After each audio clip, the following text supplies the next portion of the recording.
Value chain ہے اس کی sugar کی، کسان سے لے کر اور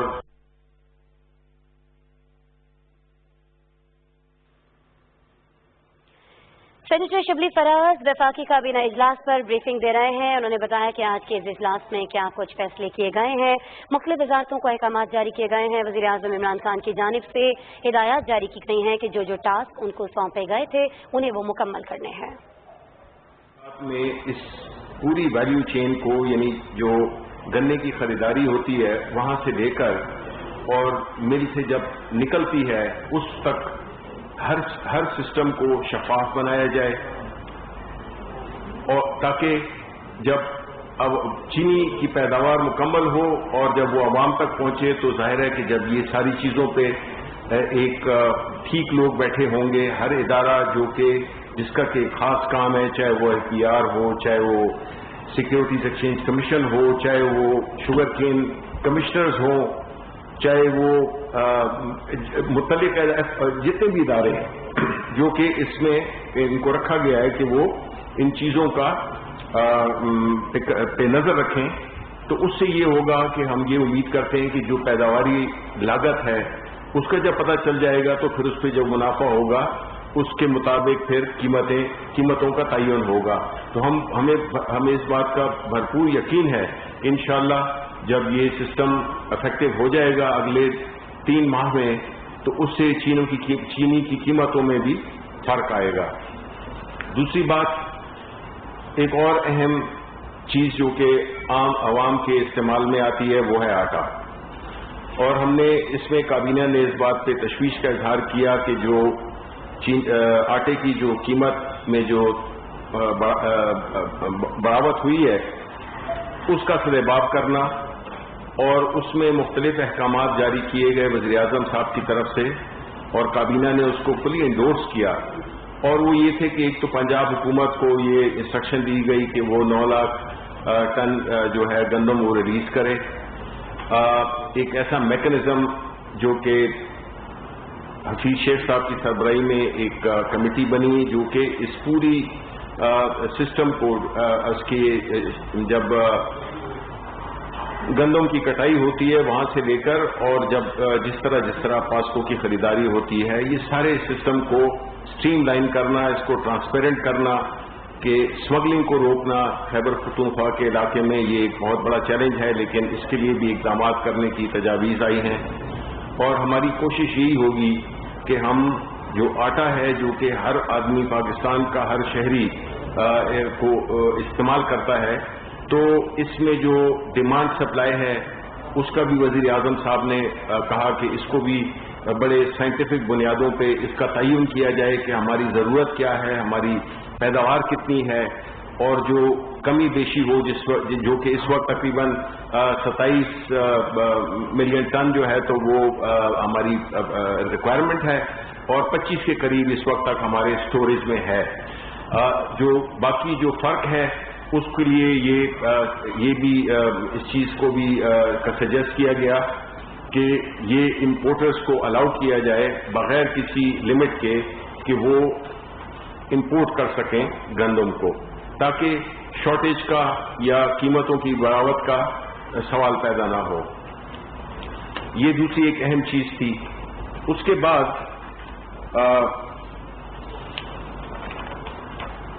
جو ایجنڈا آئٹم جو ڈسکس کیا گیا وہ تھا جس میں کہ وزارت تعلیم کی ان کاوشوں کو سراہا گیا کہ جو مدرسوں کے لیے اور ایک یکساں نصاب کے لیے جو نظام مرتب کیا ہے اس کی اپریسیشن ہوئی کہ اس کا مقصد یہی ہے کہ ہم مدرسوں میں اور یکساں تعلیم کا نظام لانے سے یہ ہوگا کہ کوئی 3 قسم کے لوگ نہیں پیدا ہوں گے اس معاشرے میں، بلکہ سب کو ایک ہی ایک لیول پلینگ فیلڈ ملے گی کہ جب وہ عملی زندگی میں جاتے ہیں تو وہ ان کو کوئی ڈس ایڈوانٹیج نہ ہو، جو کہ پہلے سے اردو میڈیم، انگلش میڈیم، اس قسم کی چیزیں آپ کو پتہ ہے کہ ہمارے ملک میں ہوتی ہیں، جس نے کہ معاشرے کو تقسیم کر رکھا ہے اور ایک معاشرے کے کافی بڑے حصے کو محروم بھی رکھا ہوا ہے ان اپرچونٹیز سے، ان مواقع سے جو کہ زندگی میں وہ حاصل کرنا چاہتے ہیں. اس کے بعد آن لائن ایجوکیشن کی بھی بات ہوئی، جس میں کہ آپ کو پتہ ہے کہ اسپیشلی کووڈ میں اور جس طرح کے حالات جا رہے ہیں تو ٹیکنالوجی کا فائدہ اٹھاتے ہوئے آن لائن ٹیچنگ اور آن لائن کلاسز کو انکریج کیا جائے، اور اس سلسلے میں حکومت کافی اقدامات بھی کر رہی ہے، اور خاص طور پہ پرائم منسٹر صاحب نے بلوچستان کے کانٹیکس میں، کیونکہ بلوچستان میں کئی ایسی جگہیں ہیں جس میں کہ تعلیم کی یہ آن لائن کی سہولتیں نہیں مل سکتی، بیکاز وہاں پہ یا تو انٹرنیٹ کنیکشن نہیں ہے، اور یا جو ہے تو جو ایون کئی جگہوں پہ تو ٹیلی فون بھی نہیں ہے، تو وہ اس پہ بھی بات ہوئی کہ جو فنڈ ہے اس کا انفارمیشن ٹیکنالوجی کا، اس کو خرچ کر کے اور یہ بلوچستان کے عوام کو جس طرح کے اور بھی کئی چیزیں ہیں جو کہ بلوچستان کے لیے ترقیاتی منصوبوں میں ایک بہت بڑا حصہ رکھا گیا ہے، تو ہماری وزیر اعظم صاحب کی کوشش یہی ہے کہ بلوچستان کے عوام کو جتنی بھی سہولتیں جو کہ باقی ملک کے عوام کو میسر ہیں وہ بلوچستان کے عوام بھی اس سے استفادہ حاصل کر سکیں۔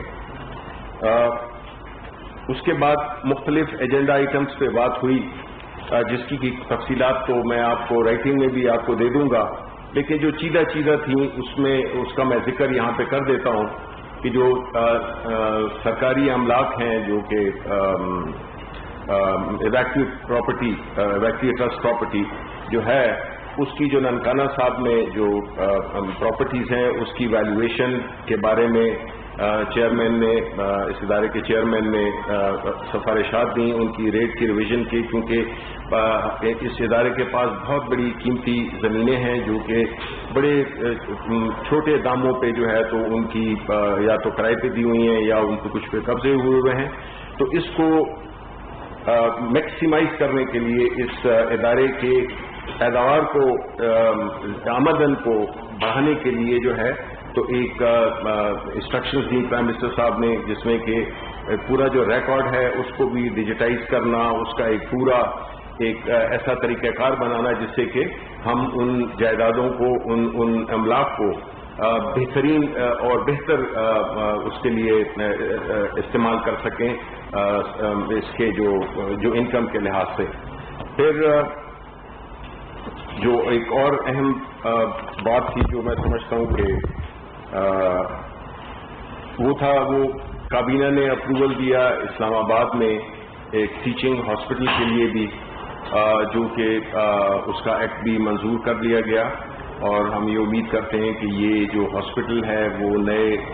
خطوط پر بنے گا، جس میں کہ جو ہیلتھ سیکٹر ہے، جو کہ آپ کو پتہ ہے کہ خاص طور پہ ابھی کورونا کے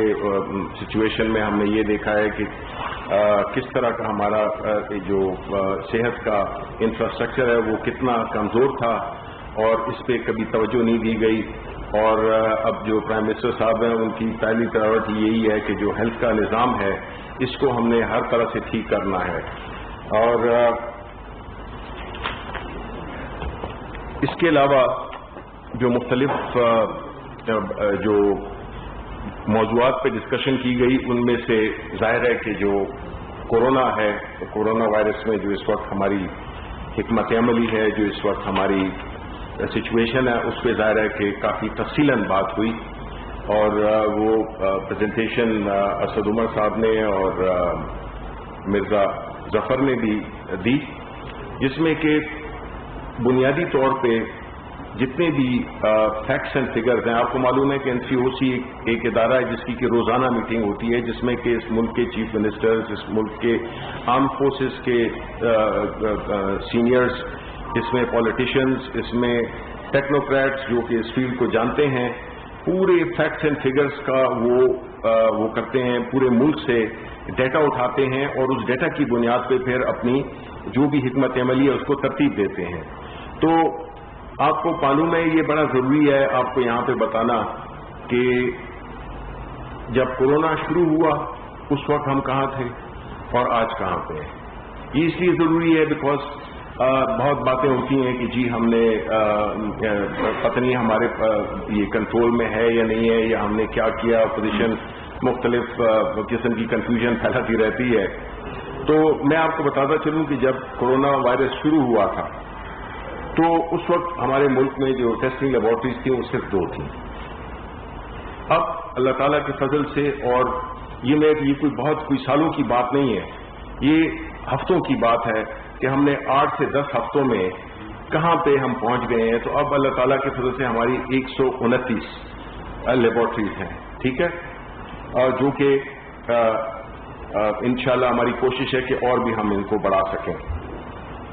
اس سے پہلے جب 15 مارچ تھا تو اس وقت ہمارے 472 ٹیسٹ روزانہ ہوتے تھے. اب اللہ تعالیٰ کے فضل سے پچھلے 24 گھنٹے میں جو ہمارے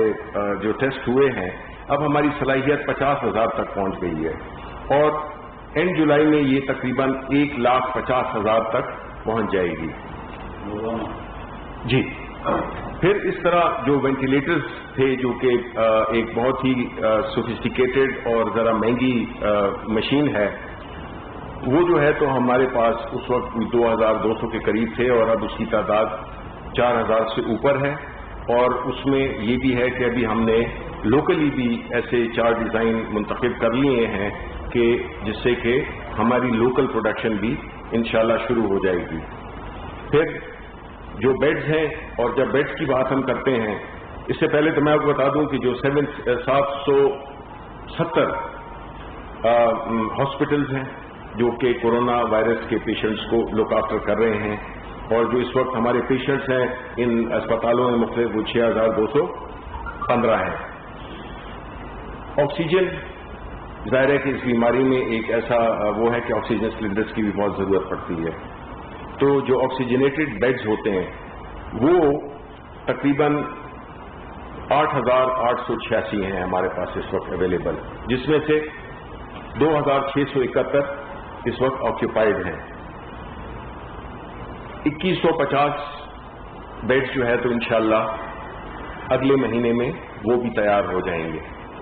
لیکن یہاں میں یہ کہتا چلوں کہ جو آکسیجن کا جہاں تک تعلق ہے، یہ ایک ایسی بڑی اس وقت اس کی ڈیمانڈ بھی ہے اور ضرورت بھی ہے. لیکن جو آکسیجن ہے وہ ظاہر ہے کہ ہمارے ملک میں بھی پروڈیوس ہوتی ہے. کئی فیکٹریز جو کہ نہیں کر رہی تھیں ان کو بھی ہماری منسٹری آف انڈسٹریز نے، حماد اظہر نے کافی محنت کی ہے اور ان کو بھی پروڈکشن پہ ڈال دیا ہے. اور ساتھ ہی ساتھ میں جو ہماری ریکوائرمنٹ ہے اس کے مطابق وہ کہ ہم پورا نہیں کر سکیں گے، لیکن جو ضرورت جو ہمارے تخمینے ہیں اور جو ہمارے پاس اویلیبل ہے اس میں ایک چھوٹا سا گیپ ہے جو کہ انشاءاللہ ایک تو ہماری لوکل پروڈکشنز ہی پورے ہو جائیں گے. اگر نہیں ہوئے تو ہم نے اسٹینڈ بائی کے طور پہ امپورٹ کرنے کے لیے بھی چائنا، مڈل ایسٹ، ادھر سے امپورٹ کرنے کے لیے بھی ہم نے انتظامات مکمل کر لیے ہیں. اب اس ساری باتوں کا بتانے کا مقصد یہ تھا کہ حکومت پہلے دن سے بڑی واضح ہے کہ اس نے کیا کرنا ہے، میڈیکل سائٹ پہ کیا کرنا ہے، یعنی کہ اکوپمنٹ کے لحاظ سے کیا کرنا ہے، اسپتالوں کے لحاظ سے کیا کرنا ہے، اور ایک جنرل جو ایک ورکنگ انوائرمنٹ ہے اس کو کس طرح سے مینیج کرنا ہے. تو جو حکومت کا، جو پرائم منسٹر صاحب کا جو پہلے دن سے ان کا جو ایک سوچ تھی وہ یہی تھی کہ کس طرح سے ہم اس ملک کی اکانومی کو بھی چلا سکتے ہیں اور کس طرح سے ہم یہاں کی لوگوں کی جانوں کا بھی تحفظ کر سکتے ہیں. اس سے اس ترتیب کو ذہن میں رکھتے ہوئے جب ہم دوسرے ملکوں کو دیکھتے ہیں، ایک مثال ہم دیتے ہیں لیٹس سے کہ برازیل ہے. اب برازیل نے بالکل کھلا چھوڑ دیا. دوسری طرف دوسرا ایکسٹریم کیا تھا انڈیا نے بھی اسٹرکٹ لاک ڈاؤن کر دیا. ایک طرف بالکل آزاد اور ایک طرف اسٹرکٹ لاک ڈاؤن. لیکن ہم نے یہ دیکھا کہ دونوں کو نقصان ہوا. انڈیا کو بھی بہت زیادہ نقصان ہوا. آپ ان کی اگر اکانومی کو دیکھیں، آپ ان کی ہلاکتوں کی تعداد دیکھیں، آپ ان کے جو پیشنٹس دیکھیں، ان کے ہاسپٹلس کو دیکھیں، تو اس سے اللہ تعالیٰ کا فضل ہے کہ ہم کافی بہتر ہے، اس لیے کہ ہم نے وہ درمیانی اسٹریٹجی اپنائی جس میں کہ نہ ہم بہت ایک طرف گئے نہ دوسری طرف گئے. اس میں یہ ایک بڑی ہم پاکستانیوں کا عام طور پہ یہ ایک طریقہ ہے کہ ہم اپنی کامیابیوں کو اسی طرح سیلیبریٹ نہیں کرتے ہیں. ہم اس طرح سے اس پہ فخر نہیں کرتے جو کہ ہمیں کرنا چاہیے تھا. کہ اگر آپ دیکھیں پورے دنیا کے معاملات کو، بڑی بڑی اکانومیز، بڑے بڑے ہیلتھ انفراسٹرکچر، ان کی ریسورسز، اور دوسری طرف ہمارے جیسا ایک غریب ملک جو کہ قرضوں میں جکڑا ہوا، اس حالات میں آپ دیکھیں کہ کوئی نہ افراتفری ہوئی اللہ تعالیٰ کے فضل سے، نہ اس میں کوئی کھانے پینے کی اشیاء میں کہیں کمی بیشی ہوئی. مہنگی سستی علیحدہ بات ہے، لیکن کوئی ایسی سچویشن نہیں کریٹ ہوئی جس میں کہ ہم کہیں کہ کوئی ایک ایسی افراتفری مچ گئی ہے جس سے کہ کھانے پینے کی چیزیں یا کوئی اور چیزیں بھی، دوائیاں ہوں، کچھ بھی ہوں، اس پہ ہمیں کوئی بھی ایسا سچویشن کریٹ نہیں ہوئی جس سے کہ ہم کہہ سکیں کہ یہ جو حالات ہیں وہ ہمارے یا حکومت کے کنٹرول سے باہر ہیں. اس میں بہت زیادہ کریڈٹ جاتا ہے پاکستانیوں کو، اس میں بہت زیادہ کریڈٹ جاتا ہے ان ڈاکٹرز کا، ان پیرامیڈک سٹاف کا، وہ لوگوں کا، ان والنٹیئرز کا، جس میں ٹائیگر فورس کا بھی ذکر کرنا چاہوں گا کیونکہ انہوں نے بڑی جگہوں پہ بڑا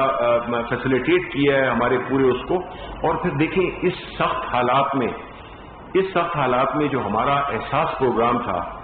اس نے جو کیش کے ذریعے جو لوگوں تک جو پہنچے، جو تعداد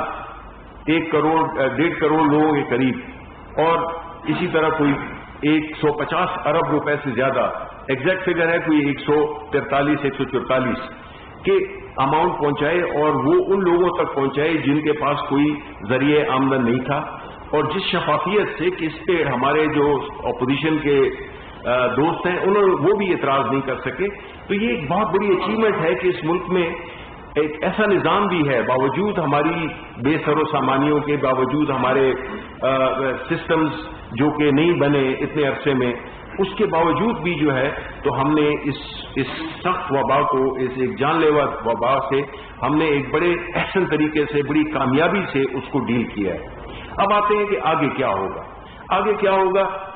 اس میں کوئی شک نہیں ہے کہ یہ وبا ہے جس کا کہ کوئی ایسا جسے کہتے ہیں ہم ہائنڈ سائٹ میں، یعنی پیچھے ہمارے پاس کوئی ایسا کوئی ماڈل، کوئی ایک ایسا فیکٹس اینڈ فگرز ہمارے پاس نہیں ہے جس سے کہ ہم کہہ سکیں کہ جی یہ بیماری جو ہے تو اتنے عرصے میں ختم ہو جائے گی یا اس بیماری کا یہ علاج ہے. جب تک اس کا علاج نہیں ہے تو یہ غیر یقینی کی صورتحال برقرار رہے گی. اس غیر یقینی کی صورتحال کو ٹیکل کرنے کے لیے اب ہم نے تو رہنا تو ہے، ہم نے کاروبار بھی کرنا ہے، ہم نے جو روزمرہ کی زندگی کے جو ہمارے چیزیں ہیں اس کو بھی کرنا ہے. تو اس میں ہمارے پاس ایک کیا چوائسز کیا ہیں. اپوزیشن بہت کمپلین کرتی ہے کہ یہ ہو گیا وہ ہو گیا، لیکن کسی نے بھی ایک سجیشن نہیں دی، اس وجہ سے کہ اس سے بہتر سجیشن ہو ہی نہیں سکتی تھی جو کہ پرائم منسٹر فالو کر رہے تھے. ہماری ریکویسٹ اور جو ہماری استدعا قوم سے ہے وہ یہ ہے کہ دیکھیں یہ حالات تو ہیں. اب جتنا تھوڑے عرصے کے لیے بھی جو کچھ صوبوں نے لاک ڈاؤن کیا اس کی وجہ سے ہمیں بہت مالی نقصان پہنچا ہے، ہماری معیشت کو بہت زیادہ نقصان پہنچا ہے. تو آپ سوچیں کہ اگر ہم یہ کہنے کے تو بڑا آسان ہے، یہ جو لوگ کہتے ہیں کہ جی 2 ہفتے کے لیے کر دیں اور 3 ہفتے کے لیے کر دیں، یہ تو کہہ سکتے ہیں بیکاز ان کے تو اربوں ڈالر باہر پڑے ہوئے ہیں، جائیدادیں باہر ہیں، خاندان باہر ہیں. ہمارا کیا ہوگا؟ ہم جتنے بھی ہم یہاں پہ پاکستانی ہیں جن کی نہ باہر جائیدادیں ہیں، یا ہمارا جو پرائم منسٹر ہے جس کا کہ سب کچھ یہاں پہ ہے، وہ سب کے سامنے آگے ہو کر اور وہ لڑ رہا ہے جس بہادری کے ساتھ، جس وہ استحکام کے ساتھ اور جس کلیئرٹی کے ساتھ. وہ تو اگر یہ پرانے لیڈرشپ ہوتی تو پتہ نہیں آج یہاں پہ افراتفری بھی ہوتی اور ایک عجیب قسم کا ایک ماحول ہوتا جس میں کہ یہی باتیں ہو رہی تھی کہ یہ فلانا اتنے پیسے کھا گیا اور اس نے اس میں پیسے بنا لیے، اتنے بنا لیے. دیکھیں پرائم منسٹر صاحب کا جو ایک سب سے بڑا ایڈوانٹیج ہے ہمارے ملک کو، میں سمجھتا ہوں کہ ہماری خوش قسمتی ہے کہ ہمارے پاس ایک ایسا لیڈر آیا ہے جو کہ نمبر 1 ڈرتا نہیں ہے، نمبر 2 آنےسٹ ہے، نمبر 3 اس کا جو سارا کچھ ہے وہ اس ملک سے وابستہ ہے. اس کا جو مستقبل ہے، اس کی کوئی جائیداد نہیں ہے سوائے اس گھر کے اور جو ان کے لاہور کے اور جو ان کی انہیریٹڈ پراپرٹی ہے. ان کو اس ملک سے اتنا ایک لگاؤ ہے اور ایک اتنی ان کی جو ہمیں جب بھی ہم ان کے ارد گرد ہوتے ہیں تو ہم یہی احساس ہوتا ہے کہ وہ ہر وقت اس ملک کا سوچ ہوتے ہیں. ورنہ آپ سوچیں ایک شخص جو کہ انٹرنیشنل سیلیبریٹی تھا، اس کو نہ پیسوں کی کمی نہ مشہوری، واحد بندہ تھا جو کہ سیاستدان بنے. ہم جیسے لوگ تو تب مشہور ہوئے ہیں نا کہ ہم سیاست میں آئے ہیں. خان صاحب کو تو لوگ پہلے سے جانتے تھے، پچھلے 30 سال سے 40 سال سے لوگ ان کو جانتے ہیں. تو انہوں نے اگر وہ ساری جو آسائشیں تھیں، جو ایک ہوتا ہے گلیمر ہوتا ہے باہر کی دنیا میں، اس سب کو چھوڑ کے آ کے وہ ہمارے ساتھ 22 سال سٹرگل کرتے رہے. 22 سال انہوں نے نہ گلی کوچے پہاڑ دریا کچھ بھی نہیں انہوں نے چھوڑے. تو وہ وزیر اعظم جو ہے وہ اس ملک کے ساتھ کمیٹڈ ہے. اسی لیے جو ہے تو اللہ تعالیٰ نے برکت بھی دی ہمیں کہ ہمارے جو حالات ہیں وہ ہمارے کنٹرول میں ہیں. لیکن میں آپ کو یہ ضرور بتاتا چلوں بیکاز یہ میرا فرض بنتا ہے ایز اے پاکستانی اور ایز این انفارمیشن منسٹر کہ دیکھیں آنے والے جو مہینے ہیں وہ بہت تکلیف دہ ہوں گے, وہ بہت سخت ہوں گے, کیونکہ یہ پیک کر رہا ہے اور جو ابھی سے لے کر تقریباً اگست تک یہ جو ہے تو اس کا جو پھیلاؤ ہے, اس کا جو وہ ہے, اس کی جو افیکٹونیس ہے وہ بڑی ہی خطرناک ہے. تو اس میں ہمارے پاس کیا چوائس ہے, وہ یہی ہے کہ ہم جس طرح کے بتایا گیا ہے کہ ہم SOPs کو فالو کریں, اپنے منہ پہ ماسک رکھیں, لوگوں سے قریب نہ ہو, ایسی جگہوں پہ نہ جائیں جہاں پہ کہ اس بات کا احتمال ہو کہ جہاں پہ کہ لوگ زیادہ اکٹھے ہو جاتے ہیں. اب آنے والی عید ہے, اس کا بھی پرائم منسٹر نے آلریڈی اس کا بھی ایک پورا وہ حکمت عملی ترتیب کر دی ہے, کیونکہ اگر آپ کو یاد ہو تو جو ہمیں زیادہ نقصان ہوا ہے وہ اس آخری جو گزری عید ہے, اس سے ہمارے پھیلاؤ میں جو اس وائرس کے پھیلاؤ میں سب سے زیادہ اثر پڑا ہے. تو میں آپ سے ایک بار پھر یہ آپ سے ریکویسٹ کرتا ہوں کہ آپ لوگوں نے جس طرح کا رول ادا کیا ہے, میڈیا نے has played a fantastic role. مطلب ہے ہم آپ کا شکریہ کسی بھی لفظوں میں ادا نہیں کر سکتے. جس طرح کہ آپ نے پیغام پہنچایا ہے, جس طرح کہ آپ نے اس چیز کو کور کیا ہے, آپ خطرات سے بھی وہ درپیش آپ کو آئے ہیں, لیکن اس کے باوجود آپ بڑی اپنی استقامت کے ساتھ اپنے فرض کو ادا کر رہے ہیں, اور کسی بھی ایسے سینسیشنلزم جو کہ ملک میں غیر یقینی یا بے چینی پھیلائے اس کا حصہ نہیں بنے اور نہ بننا چاہیے. تو میں آخر میں آپ سب کا پھر شکریہ ادا کرنا چاہتا ہوں, اور جی اگر آپ کے کچھ سوالات ہوں. سر آپ کیبنٹ میٹنگ سے نیچے آئے ہیں اور ہم نے دیکھا کہ کورونا وائرس رسپانس میں آیا ہے, پرائم منسٹر صاحب بڑا ایکٹیولی 16 گھنٹے کام کر رہے ہیں, بڑی محنت کرتے ہیں. جب کیبنٹ میٹنگ ختم ہوتی ہے آپ آ کے بڑا سینسیبلی آ کے سب کو جو ہے وہ میسج آگے کنوے کرتے ہیں. اسی میں جب ایک منسٹر ٹی وی پہ آ کر کووڈ-19 کو 19 ٹائپس آپ کے بتاتی ہیں تو بڑے حکومت کی بھی سستی ہوتی ہے, کیونکہ آپ لوگ بڑی محنت کر رہے ہیں, اور انٹرنیشنلی ایک میسج بڑا برا جاتا ہے. تو کیا کیبنٹ میں اس طرح کی کوئی ان کی سرزنش کی گئی؟ دوسرا سوال میرا یہ کہ بڑی اچھی بات ہے کہ انکوائری رپورٹ آنا شروع ہو گئی, شوگر کی آ رہی ہے, یہ تھی, لیکن جہانگیر ترین صاحب کا نام بار بار آ رہا ہے کہ انکوائری رپورٹ میں بھی نام ہے, وہ لندن چلے گئے ہیں. تو کیا وہ کوئی اس طرح کی گارنٹی دے کے گئے کہ وہ واپس آ کے اس انکوائری میں شامل ہو گئے؟ دیکھیے جی جی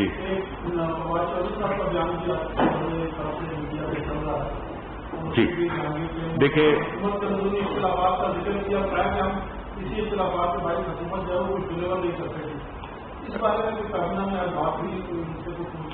دیکھیں پہلے میں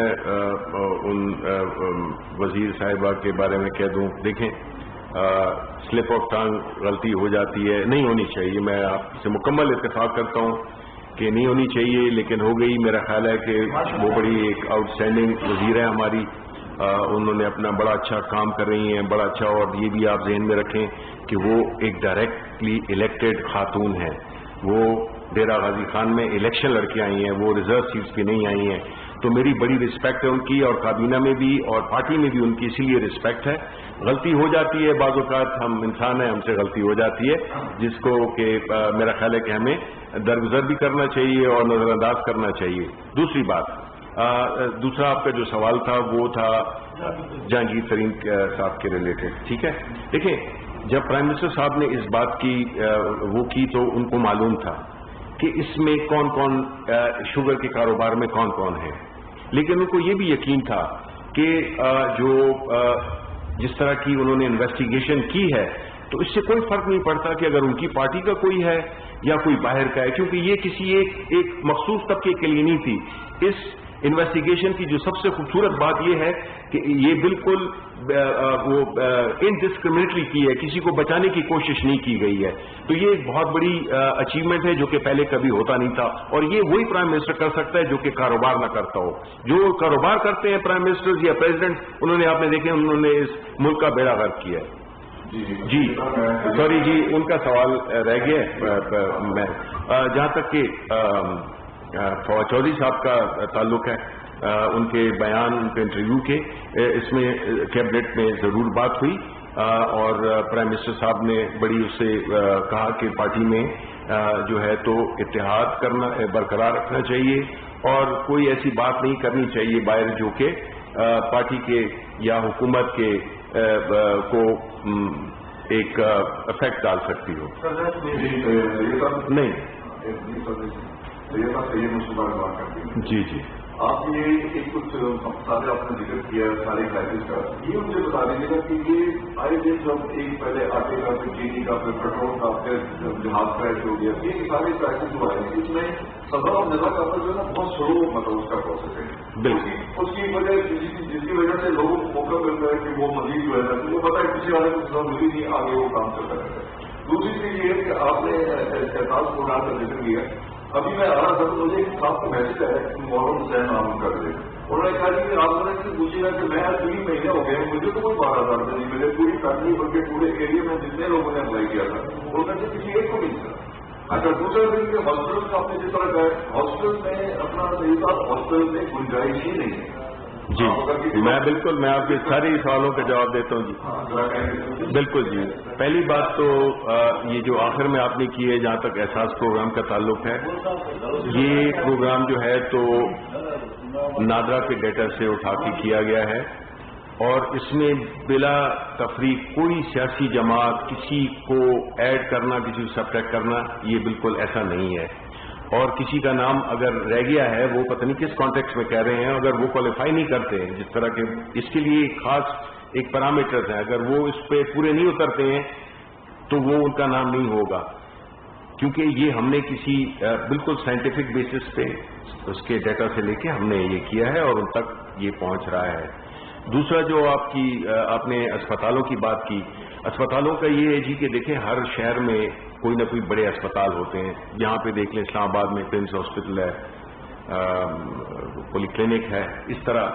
اور اسپتال ہیں. لیکن عام طور پہ جو لوگوں کا جو میں نے تو آپ کو فیکٹس بتا دیے نا کہ اتنے اسپتال ہیں اور اس میں سے اتنے آکوپائڈ ہیں، چاہے وہ وینٹیلیٹر پہ ہوں چاہے وہ آکسیجن پہ ہوں، تو وہ ہماری جو کیپیسٹی اور تیاری ہے وہ سے کئی گنا زیادہ ہے. لیکن ہوتا کیا ہے، ہر شخص جانا چاہتا ہے پمس، کیونکہ وہ یہ سمجھتے ہیں کہ یہ بڑا اسپتال ہے تو اس پہ ایک قسم کا رش ہو جاتا ہے. جبکہ ابھی ہم نے ایک اپلیکیشن بنائی ہے جو کہ انشاءاللہ 2-3 روز میں وہ سب کو مل بھی جائے گی، جس میں کہ یہ سارا ڈیٹا ایک ڈیش بورڈ بنایا گیا ہے جس سے کہ ہر اس کو پتہ چلے گا. آپ کریں گے کہ جی کون کون سے اسپتال ہیں جس میں کہ بیڈز اویلیبل ہیں، وینٹیلیٹر اویلیبل ہیں، اور یہ وہی ہاسپٹلز ہوں گے جس میں کہ یہ سارا اکوپمنٹ موجود ہوگا. ٹھیک ہے، تو یہ مسئلہ تو اس لحاظ سے حل ہوگا. اور ایسی شکر ہے کہ کوئی ایسی بات نہیں ہے جس میں کہ ہم یہ کہہ سکیں کہ جی لوگ زیادہ ہو گئے ہیں. لیکن اگر احتیاط نہیں کی نا جی تو کتنے بھی بیڈز ہو جائیں، 1 کروڑ بیڈز ہو جائیں، وہ پوری نہیں ہو سکتے جتنی ہماری پاپولیشن ہے. تو جب تک احتیاط کا دامن ہاتھ سے نہیں جانے دیں گے تو انشاءاللہ اس کی ضرورت نہیں پڑے گی. اچھا ٹرانسپورٹ بھی کھول دی، اسکول کالج مساجد ہر چیز کھول دی گئی ہے. نہیں ہر چیز نہیں کھولی. کیا وجہ ہے کہ تعلیمی اداروں میں اگر ایس او پی کے تحت ان کو بھی کھول دیا جائے، کیونکہ وہاں پر موسٹ پڑھے لکھے لوگ ہیں وہ زیادہ امپلیمنٹ اس کے اوپر کریں گے. اور کھیلوں کے ادارے ایسی کھیلیں جو 1 to 1 ہے، مثلا بیڈمنٹن ہے، سنوکر ہے، وہاں پہ بہت زیادہ فاصلہ ہوتا ہے. تو کیوں نہیں پاکستان کو اس طرف لے کے جا رہے ہم، تعلیم ہماری متاثر ہو. اور جناب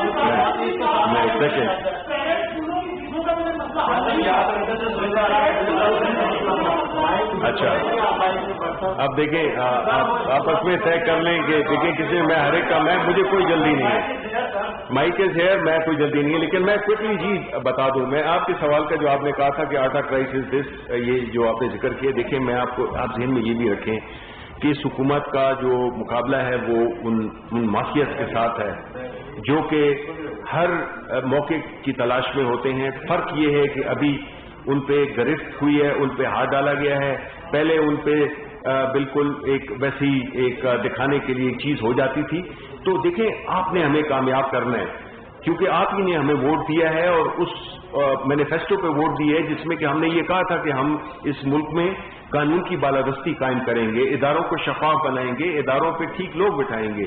یہ 20 مہینے دیکھا جائے تو اگر آپ 72 سال کے جو مسائل ہیں 20 مہینے میں کاش پورے ہو جاتے، لیکن میں آپ کو اس چیز کا یقین دلاتا ہوں کہ اس کی پوری کوشش ہے اور انشاءاللہ جو وقت گزرتا جائے گا۔ ابھی پرائم منسٹر صاحب جو ہے جس طرح کہ آج بھی ان کی بات ہوئی، وہ آپ ٹائم لائنز کے ساتھ بات کرتے ہیں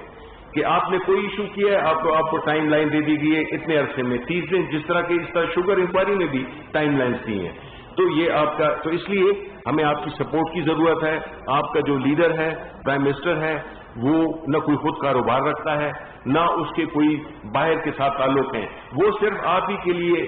کام کر رہے ہیں اور وہ کوئی آپ کے مفادات کو کبھی بھی نقصان نہیں پہنچائیں گے، آپ کے لیے آسانیاں پیدا کریں گے۔ آپ کی بات کہ جی اسپورٹس کو کیوں نہیں کھولا، دیکھیں اس میں تعلیمی اداروں میں یہی ہے کہ یہ کہا گیا ہے، اس میں یہ بات ہوئی ہے کہ آنے والے ہفتے میں مختلف سٹیک ہولڈرز جس میں کہ مالکان شامل ہیں، جس میں کہ اسٹوڈنٹ شامل ہیں، جس میں کہ والدین شامل ہیں، کہ ان کے ساتھ مل کے ایک طریقہ کار اختیار کیا جائے، بیکاز یہی لوگ ہوتے ہیں اس میں انوالو، ٹھیک ہے؟ تو اس کے ساتھ مل کے ہم ایک ترتیب بنا رہے ہیں جس میں کہ اس کو بھی وہ کیا جائے۔ ایک چیز جو میں بتانا شاید بھول گیا تھا وہ یہ تھا کہ جو حکومت ہے وہ ٹیکنالوجی کا استعمال کرتے ہوئے بجائے اس کے کہ لاک ڈاؤن کرے، جس کو کہ ہم اسمارٹ لاک ڈاؤن یا ایک لوکلائز لاک ڈاؤن کہتے ہیں، کہ وہ جتنے بھی ہاٹ سپاٹس ہیں یعنی جس جگہ پہ پھیلاؤ زیادہ ہے اس کو جو ہے تو وہ سیل کر دیتی ہے۔ تو اس میں اگین ریکویسٹ ہے کہ آپ لوگ اپنے میڈیا کے تھرو، اپنے کیمرے کے تھرو، اپنے مائک کے تھرو، اپنے قلم کے تھرو عوام میں یہ احساس دلائیں کہ آپ نے ماسک پہننا ہے اور آپ نے SOPs پہ عمل کرنا ہے، تاکہ ہم اس جگہ پہ نہ جائیں جس طرح کے یورپ کے اکثر ممالک یا ہمارا ہمسایہ ملک انڈیا گیا ہے۔ جی ڈیسائڈ کر لیں جی آپ کی پریس کانفرنس کے اوپر فوکس ہے کہ کیا ایک نیا بحران جنم دینے جا رہا ہے؟ ابھی کرائسس شروع ہوئی ہے، آٹے کا ریٹ بڑھا اور آپ نے امپورٹ کی اجازت دے دی۔ ہم نے پہلے دیکھا ہے کہ یہ جہانگیر ان کے شوکت فرید صاحب کا بینک کسی چیز میں ڈوب گیا تھا، لوگوں نے سب اسٹینڈرڈ جو پیٹر فیڈ تھی وہ امپورٹ کی سر رشیا سے اور دوسری جگہ سے۔ میں آپ اس رپورٹ کر رہا ہوں کیونکہ اس میں کوئی ڈیسائڈ نہیں کیا کہ گلوٹن کتنا ہوگا، پروٹین کتنی ہوگی، فیٹنس کتنی ہوگی۔ کائنڈلی آپ اس چیز کو انشور کریں کہ اگر آپ نے ان کو بلوانا ہے۔ دوسری چیز یہ کہ آج 7 پروگرام بہت اچھا ہے جی، لیکن جو لوگ قرضہ لے کے واپس کرنا چاہتے ہیں کسی ایک کو بھی چیک نہیں ملا، کم از کم 50 لاکھ لوگوں کو نوکریاں ملتی ہے، اس سے وہ قرضہ واپس کریں گے، لوگوں کے گرنٹر بھاگتے جا رہے ہیں، کائنڈلی اس کے لیے آپ دیکھیں جہاں تک کہ آپ نے گندم کی بات کی، آپ نے گندم کے امپورٹ کی بات کی نا، دیکھیں پہلی بات تو یہ کہ ہمارے ذخائر اس وقت بالکل پورے ہیں، بہت ہی تقریباً کوئی 5% سے لے کے 6% تک جو ہمارے اعداد ہے اس سے کم ہے۔ جی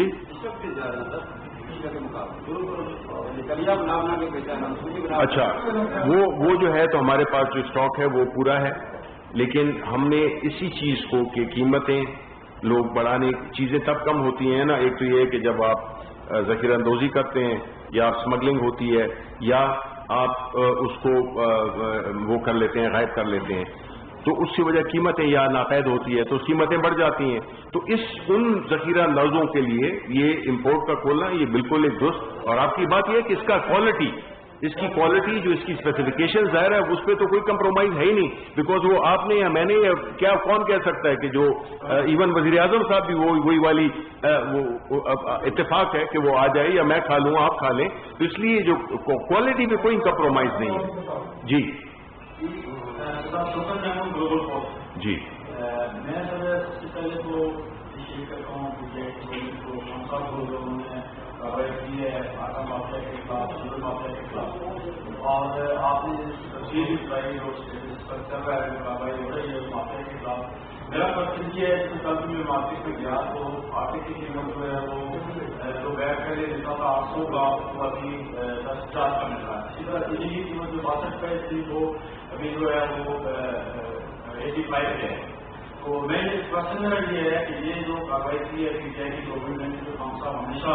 نچلے طبقے کی بات کرتے ہیں، جب بھی وہ بات کرتے ہیں تو جو نچلا طبقہ ہے جو غریب طبقہ ہے اس تک اس کے اثرات سے طے پانے ہیں۔ نمبر 2 کیونکہ میں